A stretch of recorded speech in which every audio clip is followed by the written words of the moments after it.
Señoras y señores, bienvenidos a nuestro programa Preludio, por la señal de Unión Radio 90.3 FM y su programación de fin de semana Unión Radio Cultural. El siguiente es un programa de producción nacional independiente, certificado número 1517. Fernando Camacho y Giancarlos Caraballo están al frente de la grabación y montaje, y en el micrófono un servidor y amigo de todos ustedes, Germán Alirio Chacón, certificado de locutor 12622 y Colegio Nacional de Periodistas 9503. Frases célebres de la historia de la música. El compositor no utiliza melodías campesinas genuinas, sino que inventa algo parecido a una melodía campesina. Béla Bartók, compositor, pianista, etnomusicólogo y profesor universitario húngaro, nacido en 1881 y falleció en 1945 a la edad de 64 años.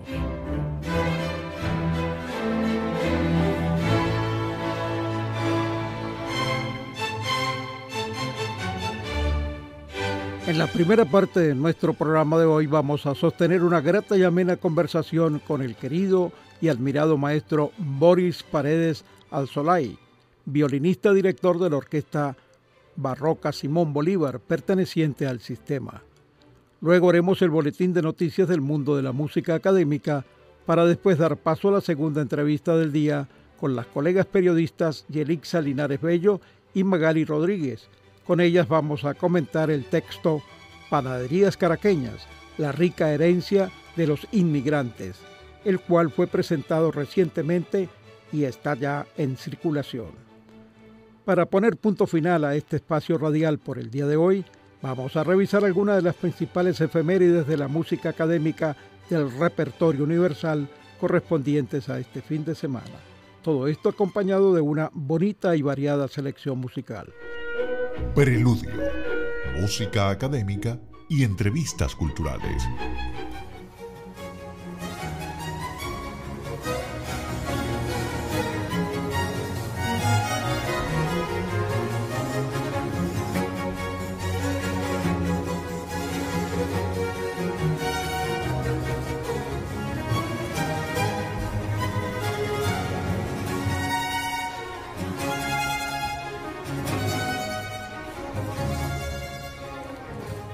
Amigos oyentes de Preludio, por el circuito Unión Radio, su emisora matriz en Caracas, Unión Radio 90.3 FM, la 1090 AM y por supuesto la programación cultural del fin de semana. Estamos escuchando esas agradables notas en la versión que hace la Orquesta Barroca Simón Bolívar, perteneciente al Sistema. En esta oportunidad nos sirve como carta de presentación para saludar y darle la más cordial de las bienvenidas al maestro Boris Paredes Alzolay, violinista director, por supuesto, de esta Orquesta Barroca Simón Bolívar. Qué grato tenerlo personalmente, porque otras veces lo hemos podido entrevistar por teléfono, porque su agenda no le da muchas libertades. Bienvenido, profesor Boris Paredes. Muchísimas gracias, señor Germán. Un placer estar nuevamente en el espacio radial que usted conduce y compartir con ustedes. Creo que en la Campiña momento. Sí estuviste alguna vez, sí, ¿no? Personalmente. Sí, estuve un par de veces, sí. 2 veces, sí. Aquí no, sino sí. Solamente por teléfono. Exacto, correcto. Porque seguramente con el tiempo la agenda se te pone más difícil sí. Y por eso no habías podido venir. Sí, no, además que coincide con el horario de nuestros ensayos, entonces se me complica el asunto, pero hoy pude liberarme y estoy aquí. Sí, señor.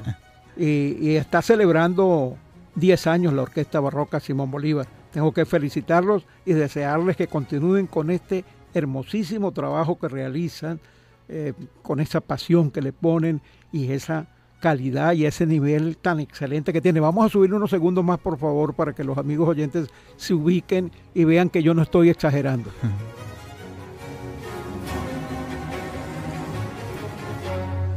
Al final. Bravo. Maestro Boris Paredes, los 10 años de la Orquesta Barroca Simón Bolívar. Sí, bueno, justamente hace 10 años la orquesta comenzó de manera oficial bajo el nombre Orquesta Barroca Simón Bolívar, luego de la aprobación por parte del maestro Abreu Esto es una propuesta que surge gracias a la iniciativa de compañeros como Manuel Hernández, chelista, con el cual fundé la orquesta. Y bueno, hicimos previo a esto, al 2015, hicimos unos planes, unos proyectos pilotos donde convocábamos gente de diferentes orquestas. De la Landaeta no era en aquella época, era la Teresa Carreño. La Juvenil. Era muy buena, ¿no? Sí, excelente. Sí. Jóvenes, maravillosos. También estaba la Juvenil Caracas, inclusive gente de la Bolívar, de ambas, ¿sí? De la A y de la Juvenil, B. De la A y la B. Y bueno, con eso podíamos conformar pequeños grupos y hacíamos proyectos. No era todavía parte del sistema. Hasta que en el año 2014, principios del 2014... repertorios barrocos, pues. Barroco principalmente, sí, porque nosotros trabajamos actualmente bajo la línea de investigación de la interpretación históricamente informada. Es decir, donde nos basamos, gracias a documentos de la época, tratados, iconografías, basamos nuestros preceptos musicales, digamos, para acercarnos a esa interpretación como se estilaba en la época. Obviamente no vamos a tocar como se tocaba en la época, es un poco, digamos, utópico pensar que eso va a ser así, pero nos acercamos de manera intuitiva también y teórica porque nos basamos en estos tratados, estudiando a fondo cada uno de los tratados, que son muchos. Inclusive hay tratados por cada instrumento de la época. Compositores como Leopold Mozart, por ejemplo, el papá de Leopold Mozart tiene un tratado de violín. Así como también Geminiani, otro violinista que fue precursor en el mundo de las lecciones, de los tratados. Él fue uno de los que inició esta parte teórica, basando sus estudios, por supuesto, en el instrumento, el violín. Y así muchos otros, ¿no? También está Quantz, el Tratado de Quantz. En fin, entonces basamos ese trabajo y este proyecto como columna vertebral bajo el precepto de la investigación, de la interpretación históricamente informada. El maestro Abreu le encantó la idea, la aprobó y en el año 2015, en enero del 2015, comenzó oficialmente los ensayos de la Orquesta Barroca. ¿Con cuántos integrantes? Éramos en aquel momento solo cuerdas y continuo. Un total de aproximadamente 19 personas. Actualmente somos 34. Buen número. Sí, hemos crecido. Buen número porque sabemos la exigencia. Allí no puede entrar nadie a aprender. Allí tienen que venir ya formados. Exactamente, tiene que tener ya un nivel y una sensibilidad por este repertorio. Es uno de los requisitos que se le exige. Si no lo puede tocar bien. Sí. Requiere de mucha técnica, de musicalidad y bueno, estar entrenado con el instrumento, ¿no? Estudiar y profundizar en todo lo que se refiere a la interpretación históricamente informada, por supuesto. Vamos a oír otros segundos de esa música tan bonita que usted nos trajo, que usted nos seleccionó. Okay. Porque muchas veces a través de los medios no hay mucha posibilidad de radiar temas como eso. Lo que estamos escuchando es la sinfonía de Georg Mohn en sol mayor. Es una sinfonía muy poco tocada. Y esto se hizo en el 2016 bajo la dirección del maestro Michael Form. Nueva la orquesta. Sí, teníamos un año, ¿no? Un año prácticamente. En esa época, como en la actualidad, trabajamos con la afinación 415 Hz, que es diferente a la estandarizada actualmente, que es 440, con cuerdas de tripa. O sea, los instrumentos de cuerda trabajamos con cuerdas de tripa y arco barroco. Los instrumentos de viento todavía no tenemos el set completo. Actualmente contamos solamente con oboes barrocos, un fagot que nos llegó hace un mes justamente, y estamos en eso, estamos en la búsqueda de obtener toda la gama de los instrumentos de viento barrocos. ¿Esa meta la tienen fijada para cuándo? Este año. ¿Este año? Sí. Este mismo año. Es rápido, entonces, a corto plazo. Bueno, llevo 10 años en esto, pero yo dije, este año debemos completar los instrumentos de viento al menos. Todavía faltan los de cuerda. Los de cuerda, pero madera, los de cuerda, sí los hacen los luthiers aquí en Venezuela. Bueno, el que lo hacía no vive actualmente acá, está en Italia, que es Matías Herrera. Pero seguramente alguno que otro estudiante, estoy muy seguro que capaz que lo ha hecho, ha indagado en la confección, ¿sí? De estos instrumentos, pero es el único que sé que ha hecho instrumentos históricos, ¿no? De hecho, yo tengo un instrumento de él que fue moderno, o sea, lo hizo con las medidas actuales, pero lo barroquizó, ¿sí? Y el sonido es diferente, es un sonido más rústico, el sonido del instrumento es más nasal también por las cuerdas de tripa. Hay muchos más armónicos por el mismo hecho de tocar en 4/15, la afinación es diferente. La cadena armónica es más corta. La tastiera en los instrumentos de cuerda es más reducida también por el repertorio, ¿no? La naturaleza del repertorio. Y bueno, sí, la técnica es básicamente la misma, solo que cambian algunas cosas, ¿no? Es más enfocado en la mano izquierda, no tanto en la mano derecha, sigue siendo la voz, pero la mano izquierda, como en la actualidad se utiliza mucho el vibrato, por ejemplo. En la época se vibraba, pero era uno de los tantos recursos expresivos que se utilizaba. Hoy día se vibra casi que nota por nota, ¿no? Entonces eso en la época... Y en todas las obras, ¿no? Y en todo, exacto. Sí. Y en aquella época estaba visto hasta de mal gusto vibrar en todo el tiempo cada una de las notas, ¿no? Sí, entonces era un adorno más, así como los trinos, los portamentos, todo eso. El vibrato formaba parte de una posibilidad más en ese matiz, en esa paleta de opciones. Hay otra cosa, maestro Boris Paredes, que no conocía de su currículum, el hecho de que sea actor. Ah, sí, soy actor. Formo parte del TET. Me sorprendió porque un músico tan serio como el que estamos acostumbrados a ver sentarse en los conciertos de la Orquesta Barroca Simón Bolívar y en otros conciertos, o verlo dirigir como lo vimos dirigir en la Sala Río Reina en el concierto de los 50 años del sistema, verlo también actuar en las tablas. Sí. Yo veo que son dos profesiones así como contrastantes, ¿no? Sí, contrastantes, pero se complementan. Yo hago teatro desde muy joven, casi que paralelamente a la música. En algún momento me planteé dedicarme solo al teatro, pero bueno, por cosas de la vida... La música hubiese perdido un talento. Bueno, muchísimas gracias, muchas gracias. Pero sí, ha servido de complemento, ¿no? Yo me alimento mucho del teatro. Debe sentirse muy bien de tener un músico del nivel tuyo. Pues. Bueno, ayudo mucho también, colaboro mucho con las obras para hacer música original. Y también mis compañeros me llaman siempre para tener algún tipo de asesoría y dirección en la música. ¿Y qué asesoría, no? Ah, sí. Porque es todo un profesional, un estudioso y un licenciado en música. Es correcto. De una persona que ha pasado muchos años de su vida estudiando. Sí, sí. A mí me gusta mucho, sí. Y actualmente doy clases inclusive de teatro. O sea, también tengo una parte recorrida a nivel, en la experiencia, en las tablas, como usted bien dice, y también a nivel teórico, porque uno tiene que, empaparse un poco también de la teoría teatral, ¿no? Y bueno, formo parte del TED desde hace aproximadamente 8 años, ¿sí? Y hago teatro. Lo vamos a ir a ver acá. Bueno, también. Con mucho gusto. Así como hemos ido a los conciertos. Ok. Maestro, usted solamente no toca con la Orquesta Barroca, sino lo hemos visto también con otros grupos. ¿Con cuáles grupos? Bueno, formo parte también del ensamble el ensamble contemporáneo Caracas, cuya sede está en el Teresa Carreño. Eso es un proyecto nuevo, ¿sí?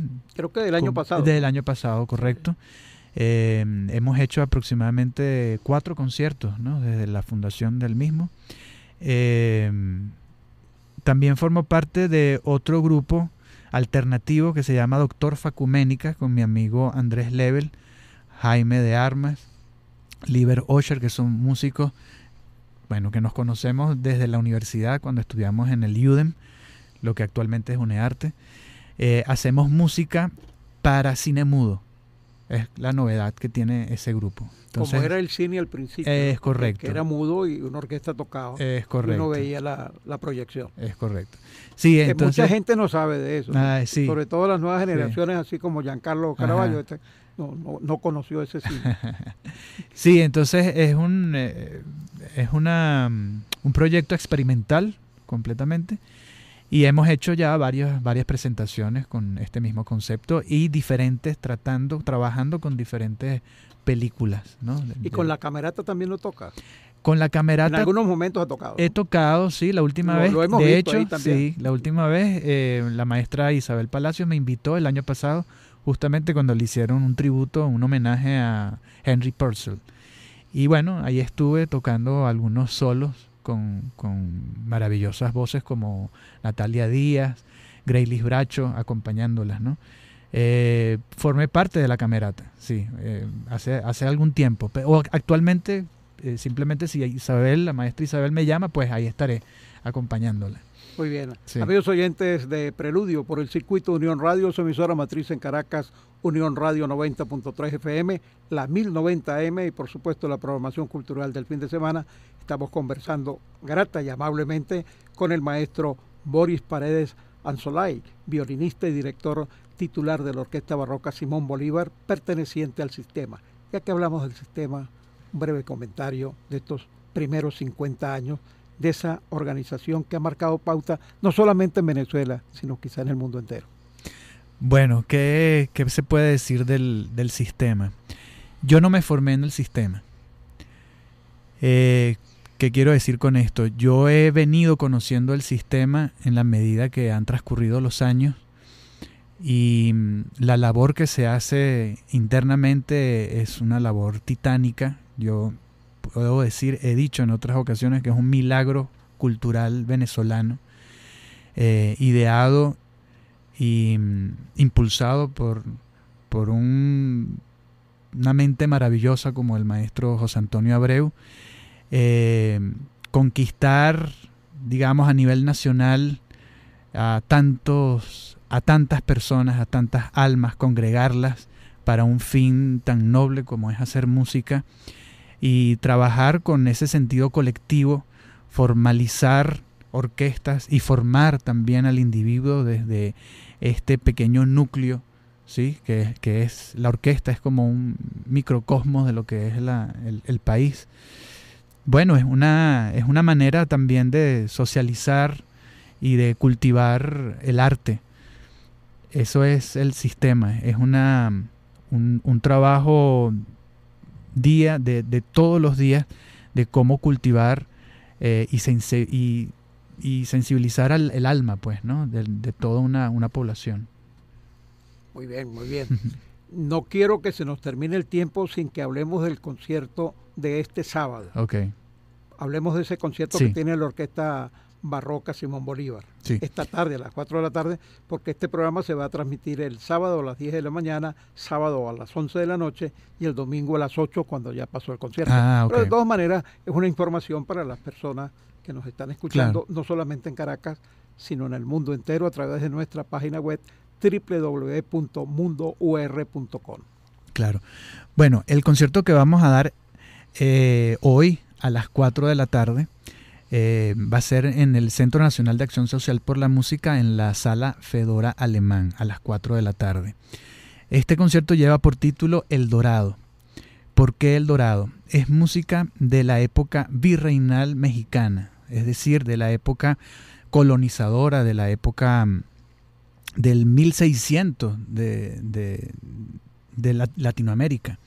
Es cuando llegan estos jesuitas misioneros y vienen a impartir los principios musicales y hacen música, componen música en nuestro territorio, en nuestro continente. Música como por ejemplo Gaspar Fernández, Juan Gutiérrez de Padilla y otros, principalmente ellos que son como los maestros, los formadores de aquella época, fueron maestros de capilla de la Catedral de Puebla. Vamos a escuchar hoy a las 4 de la tarde. Vamos a hacer un concierto donde va a estar de invitado el maestro Alexander Hudek junto al ensamble La Zarabanda. Vamos a poder escuchar música de estos tiempos mexicanos, todos son obras completamente mexicanas, y donde se fusiona, por supuesto,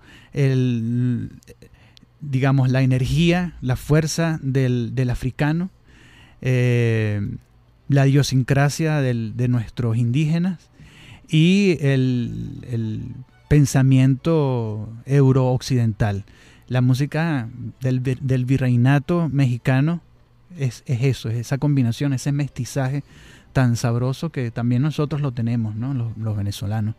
Es una música viva, en su gran mayoría con poesía, con textos en náhuatl, que es un idioma, es una lengua de aquella época mexicana, donde se mezcla el castellano antiguo con el autóctono. Y tenemos que decir también de México que es un país también muy rico en creaciones musicales académicas. Sí, que no solamente la música popular es enorme en ese país, sino también las creaciones académicas, sí, que muchas veces nosotros aquí en Venezuela no conocemos mucho. Es correcto. Tenemos que agradecerle al maestro Boris Paredes Alzolay, director violinista de la Orquesta Barroca Simón Bolívar, por su visita aquí en Preludio. Desearle mucho éxito en este concierto de esta tarde, que va a ser dirigido por ese conductor alemán, ¿no? ¿Cómo se llama el director? No, él es venezolano. Él es venezolano. Alexander Hudek. Lo que pasa es que tiene pensé que era alemán. No. Es venezolano. Es venezolano criollito. Lo que pasa es que tiene descendencia europea, sí, pero él es de aquí. Dígame otra cosa, ¿hay que comprar entrada? No, es entrada libre. Entrada libre y por orden de llegada, ¿no? Es correcto. La sala tiene un límite. Sí. Así que los invitamos cordialmente para ese concierto en la Sala Fedor Alemán el sábado a las 4 de la tarde. Boris Paredes con nosotros aquí en Preludio. Boris Paredes es el director de la Orquesta Barroca Simón Bolívar. Muchas gracias y que tenga mucho éxito tanto con la Orquesta Barroca Simón Bolívar como en el teatro. Muchísimas gracias, señor Germán. De verdad muy agradecido por este y escuchemos espacio. Este tema que usted nos trajo, que es un tema emblemático de la discografía venezolana. ¿Cómo se llama ese tema? La fuga criolla del maestro Juan Bautista Plaza. En la versión que hace la Orquesta Barroca. Esto que están escuchando es una versión que hicimos en San Petersburgo, en un concierto que dimos el año pasado. Que no es aquí mismo, sí, no es en Rusia. Escuchemos entonces la Orquesta Barroca Simón Bolívar.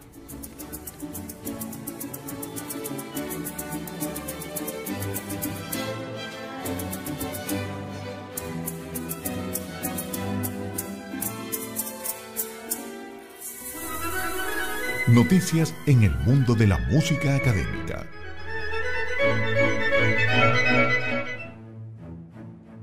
Del 8 al 18 de mayo, orquestas de todo el mundo se reunirán en el Royal Concertgebouw de Ámsterdam para celebrar el tercer Festival Mahler de la historia, 105 años después de la primera edición. El festival incluirá todas las sinfonías del compositor austríaco en su programación. La inauguración tendrá lugar el 8 de mayo con un concierto teatralizado titulado Der Mahler bajo la dirección de Lorenzo Biocchi.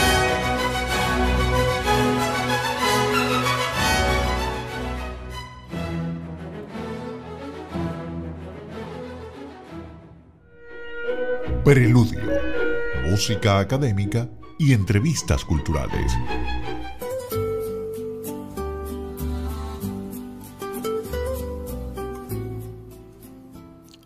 Amigos del circuito Unión Radio, su emisora matriz en Caracas, Unión Radio 90.3 FM, la 1090 AM y por supuesto la programación cultural del fin de semana.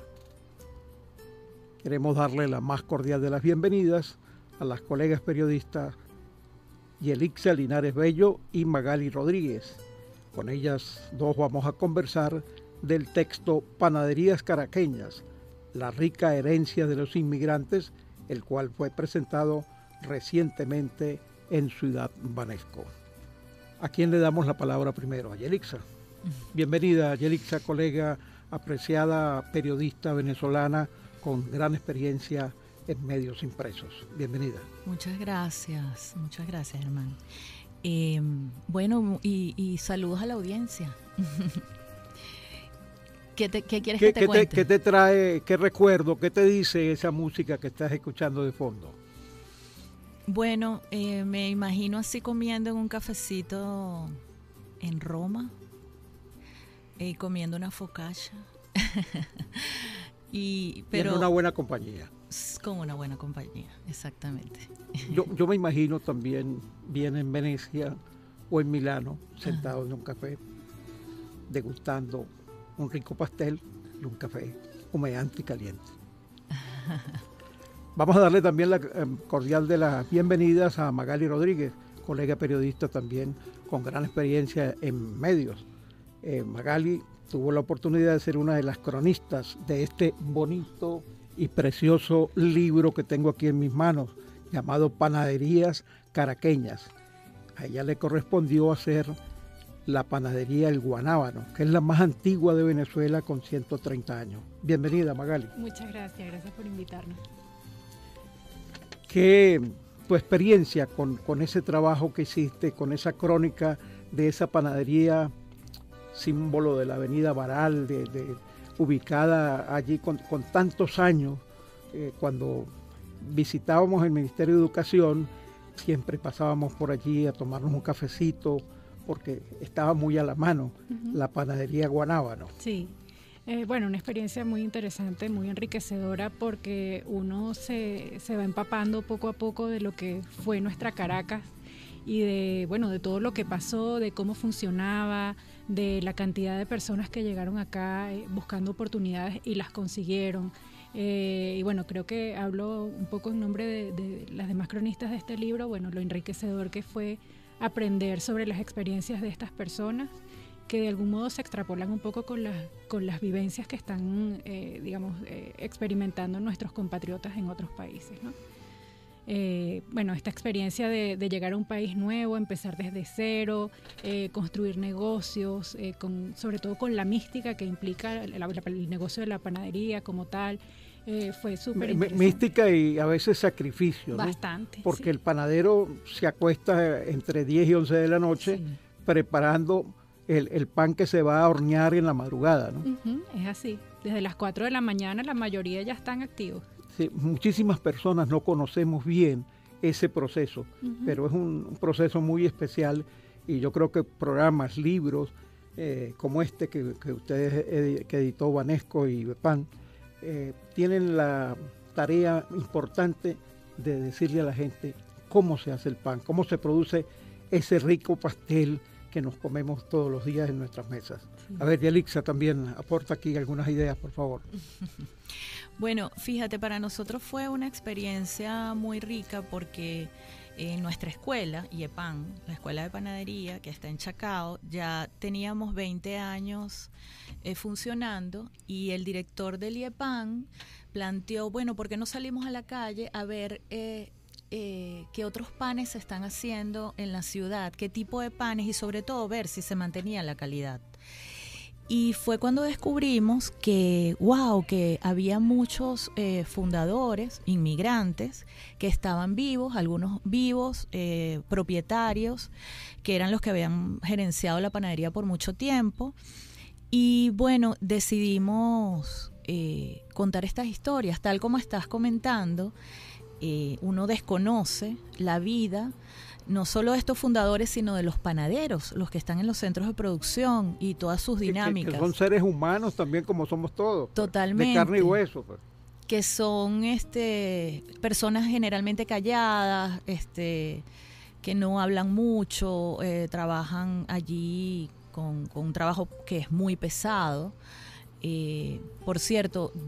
Y muy especializado, ¿no? Porque yo no puedo ir a hornear una bandeja de pan. Yo no lo puedo hacer. Sí, es un conocimiento que se ha ido transfiriendo de generación en generación. Es curioso encontrar incluso familias en los centros de producción. Efrén Hernández, el fotógrafo, cuenta eso y fue quien lo descubrió. Hay primos, hermanos que se van llevando, ¿no? Yo tengo mi hermano, mi primo.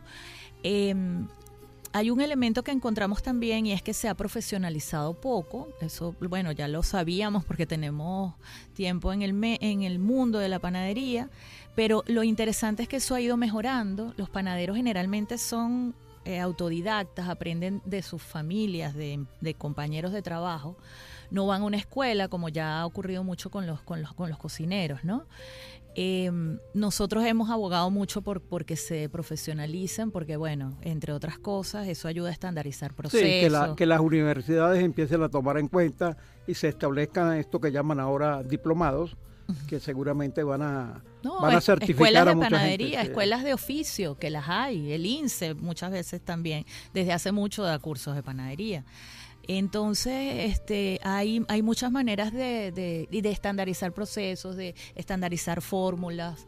Y la calidad del producto. Y mejorar la calidad porque el cliente ha ido cambiando también. Entonces, la exigencia aumenta. Exactamente. Aquí, bueno, lamentablemente, y eso fue algo que pudimos verificar con los problemas que tuvimos con la escasez de harina, desmejoró la calidad. Pero muchas panaderías, más de las que uno cree, bueno, siguieron sus estándares y mantuvieron la calidad. Y esas 10 panaderías que escogimos para el libro, que no fue fácil seleccionarlas, justamente ese fue uno de los criterios que decidimos, que hicieran panes de calidad, que hicieran panes de su comunidad de inmigrantes, porque hay varias comunidades allí de inmigrantes, que tuvieran aprecio en la comunidad y que los clientes valoraran los productos que hacían. Es que si han subsistido durante tantos años es porque tienen calidad. Si no, hubiesen tenido que cerrar hace rato. Exactamente. Hay una cosa, un tema, antes de entrar contigo, por supuesto, en la parte editorial, porque tú tienes la coordinación editorial del libro que se llama Panaderías Caraqueñas, la rica herencia de los inmigrantes. Uh-huh. Estamos hablando con Yelixa Linares Bello y con Magali Rodríguez, colegas periodistas que tienen mucho que ver con este texto que tengo en mi mano, que puedo tener el olor a tinta. Hace poco tiempo entrevisté aquí al doctor Rafael Arraez Luca, autor del libro del sistema de los 50 años, y teníamos el libro en la tabla, teníamos la versión digital, no teníamos este placer que tengo en este momento de tener el olor a tinta y a papel.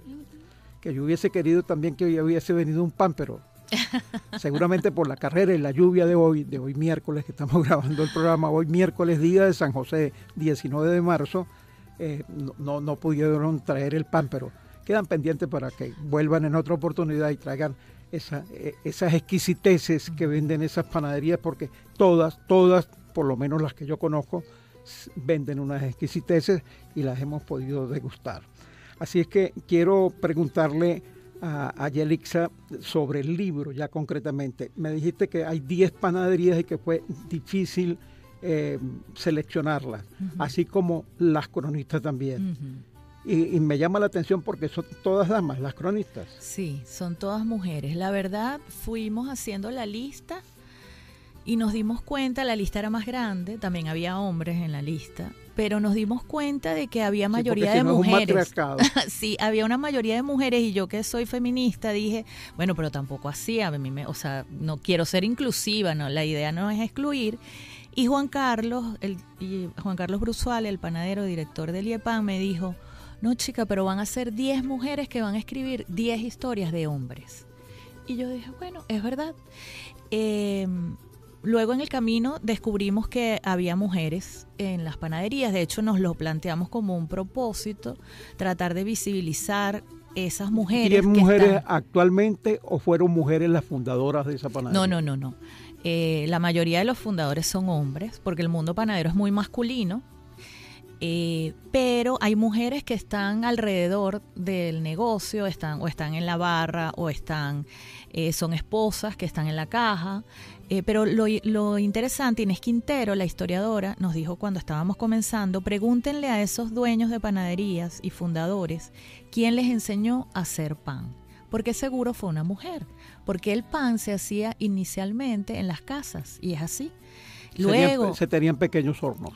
Y se hacían en las casas y se vendían en las bodegas, en el caso de Venezuela. Las panaderías surgieron después. Entonces, efectivamente, cuando se le fue preguntando, hay una mamá, por ejemplo, el señor Diamantino habla de su mamá que hacía pan en su casa, ese primer pan que él probó lo hacía su mamá. Está el fundador de La Rosita, también habla de su mamá María Padeira, que era la panadera del pueblo allá en Portugal. Y así van surgiendo historias de mujeres, pero también, por ejemplo, Alice de Trusman, que es una de las dueñas de la Cacher del Este, de la panadería judía. La jalá que se vende allí la creó ella, la hacía ella, porque eso es un conocimiento que se ha ido, que es antiguo, ¿no? Pero era la jalá de su familia. Entonces así fuimos encontrando mujeres hasta dar con la Dolce Capricci, que es la única panadería italiana que tenemos en el libro, porque no fue fácil encontrar panaderías italianas. Y la jefa de producción y dueña, una de las dueñas, porque son varios hermanos, es Angela Di Lucia, una panadera. Yo tengo una anécdota de allí, precisamente, creo que con Ángela. En una oportunidad, yo vivía por la zona, se me hizo tarde para almorzar y quería almorzar allí. Y llegué golpe de 3:30 a 4, y de los empleados allí del mostrador me dicen, no, ya no queda nada, señor, cómese un sándwich, cómese otra cosa, pero no, el pasticho que usted quiere no lo hay, la pasta que usted quiere no la hay. Resulta que la señora Ángela estaba por allá atrás en la cocina y oyó lo que esa persona, ese empleado me estaba diciendo. E inmediatamente salió y me dijo, señor, ¿usted qué es lo que necesita? ¿Usted qué necesita almorzar? Yo lo voy a atender, yo le voy a preparar el plato que usted quiere. Eso solamente lo hace un dueño, una persona que trabaja por un negocio que quiere su actividad.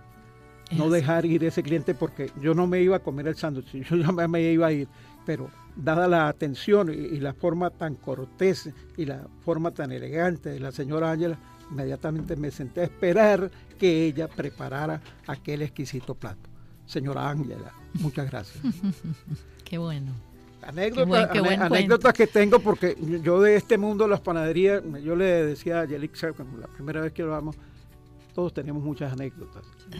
Hoy día las panaderías se han transformado en el sitio de reunión nuestro. Antes se hacían las grandes reuniones con los ejecutivos y muchas veces también las reuniones sociales en los grandes restaurantes. Ya por las circunstancias económicas no lo podemos hacer.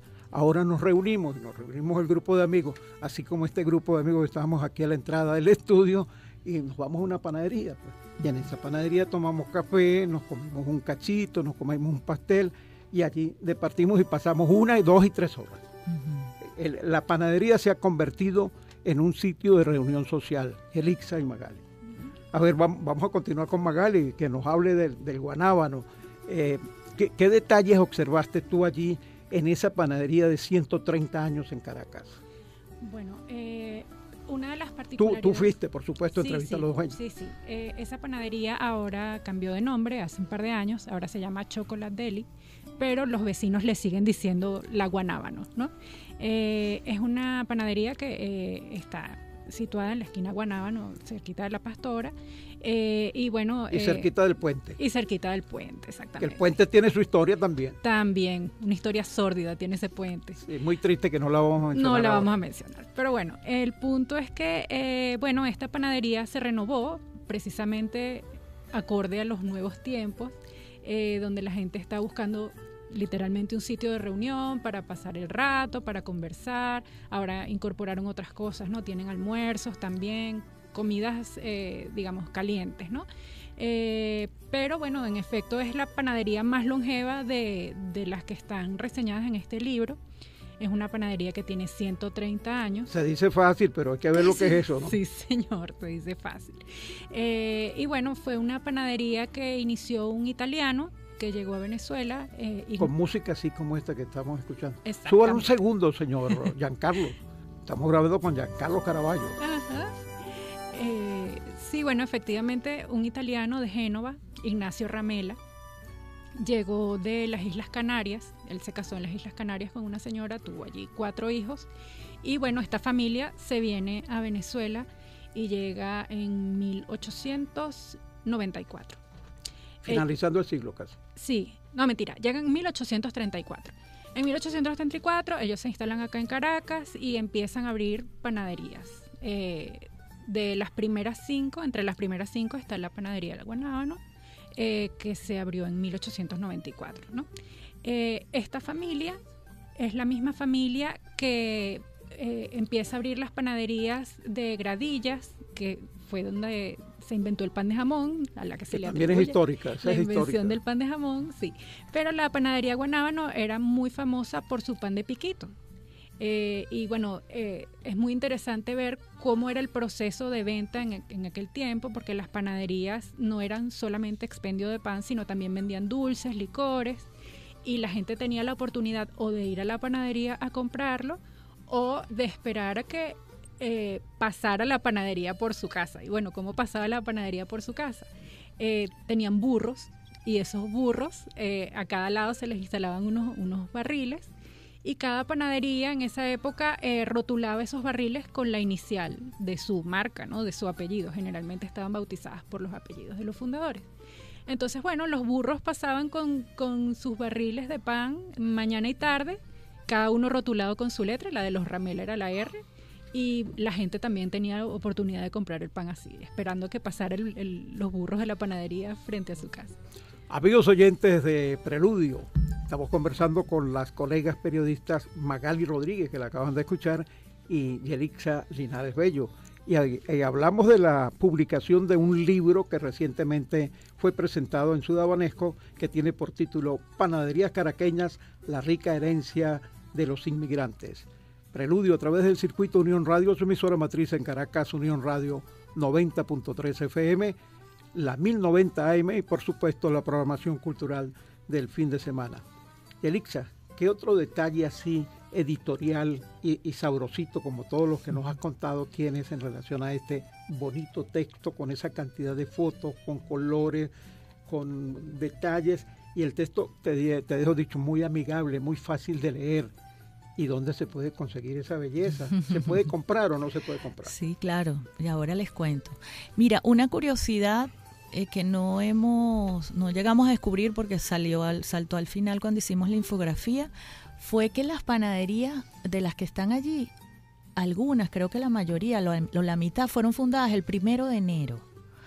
Comenzando el año. Comenzando el año, era como una tradición. Y eso nos dimos cuenta cuando hicimos el plano, que le llamamos el plano del olor a pan horneado, donde ubicamos las 10. Y el plano aparece aquí en el libro. Exacto, las 10 panaderías. Hicimos una infografía donde ubicamos en la ciudad las 10 panaderías con sus datos específicos de cada una. Saltó eso. Otra cosa que me llamaba la atención que cuenta Cartay, hay un texto del profesor Rafael Cartay, historiador gastronómico, escritor, bueno, con muchos profesor libros publicados, ULA. Profesor de la ULA, a quien queremos mucho.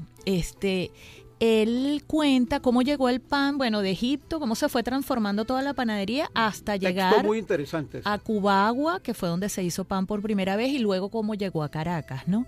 Y él cuenta algo curioso, yo no me había dado cuenta, al principio las panaderías quedaban en esquinas.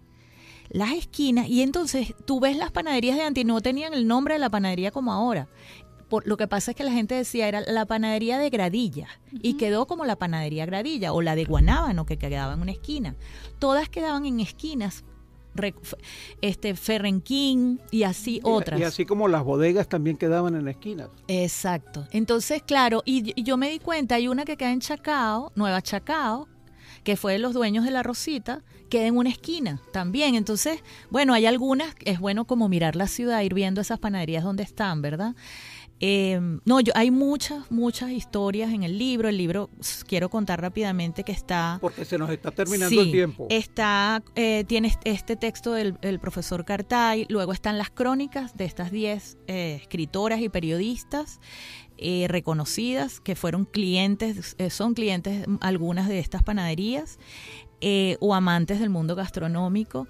Luego están unos textos que escribió Juan Carlos Bruzual, el panadero, que acompañan cada una de estas crónicas, donde él habla, son unos textos muy personales, pero donde valora destaca cuál es el valor gastronómico del pan emblemático de cada una de estas panaderías. Y al final hay un recetario con 10 fórmulas y procesos de panes que nos heredamos de los inmigrantes. ¿Dónde se consigue el libro? El Porque libro ya se nos acabó el tiempo. Se puede descargar gratuito la versión digital de la biblioteca de Banesco, Biblioteca Digital de Banesco, lo pueden buscar ahora allí. Pero para los que prefieran tener esa experiencia que tuviste tú maravillosa de oler los libros, tocarlos, ¿verdad? Y recoger la firma de ustedes dos. Además, qué placer de dos de las autoras del libro que lo puedan firmar. Pueden comprarlo en la tienda del IEPAN, en Chacao. Tenemos y también en Amazon para los que están fuera. Está en librería algunas librerías y panaderías que están vendiendo el libro pueden conseguir en Sabores de Acá, que Magali es cofundadora de esta librería. Buscan Sabores de Acá, también allí está. Porque Magali pone en su currículum que es librera. Exactamente. Es una profesión muy especial también que yo admiro mucho. Agradecido por la visita de las colegas periodistas Yelixa Linares Bello y Magali Rodríguez aquí a Preludio. Nos quedó mucho material, seguramente vamos a poder hacer un segundo programa y seguir hablando sobre panaderías caraqueñas, la rica herencia de los inmigrantes, recientemente editado por IGEPAN y Banesco. Gracias por su amable visita, aquí estamos a la orden y que tengan mucho éxito, que se vendan todos los libros, que se coloquen todos los libros. Muchas gracias. Gracias.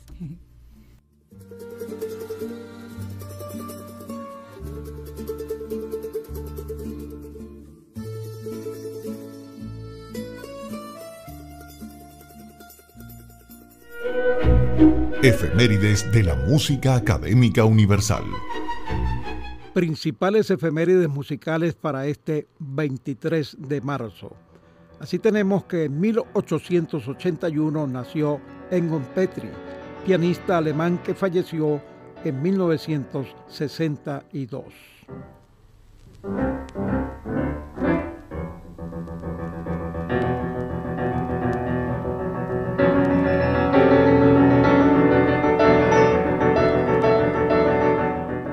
Y en 1945 nació Franco Battiato, cantautor italiano. Una vecchia bretone con un cappello, un ombrello di carta di riso e canna di bambù. Y en 1953 vio la luz Chaka Khan, cantante estadounidense, ganadora de 10 premios Grammy y ha vendido unos 70 millones de discos en todo el mundo. Hoy está cumpliendo 72 años.